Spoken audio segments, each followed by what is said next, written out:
Welcome to the Country School Walton Branch YouTube channel. Before starting the video, please subscribe to my channel and press the like button. Dear students, आज हम करेंगे rules for writing. Rule number 7. When ayn ghain are not joined with a letter before them, but are joined with a letter after them, they takes the following form like this. आइन again. ये ऐसे लग रहा है जैसे आइन की आधी अशकाल है और ये गाइन की आधी अशकाल है. तो ये इस फॉर्म के बनते हैं जब शुरू में आइन गाइन हो और इसके बाद कोई दूसरा लफ्ज़ लगाया जाए. When ayn ghain join letter before and after them, they take the following form.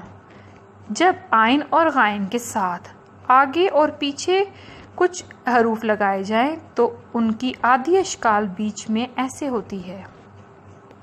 When ayn ghain are the last letter and are joined with a letter before them, they take the following form.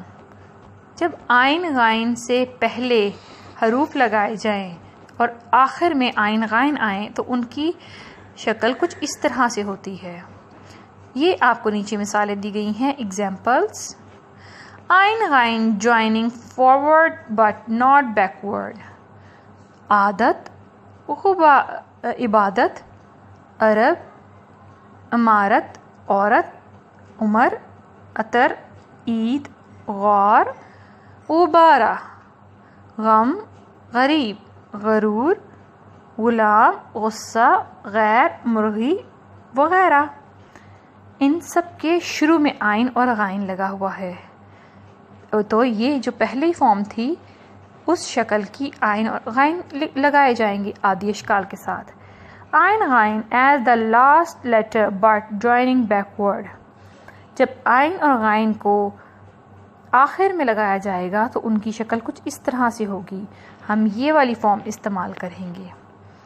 ज़ाया, मना, जमा, बालिग. आइन again joining forward and backward.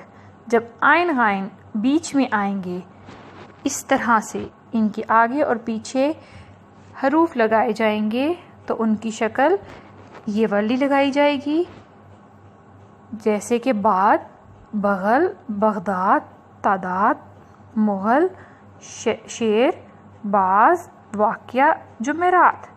ये rule number 7 है page number 17 पर.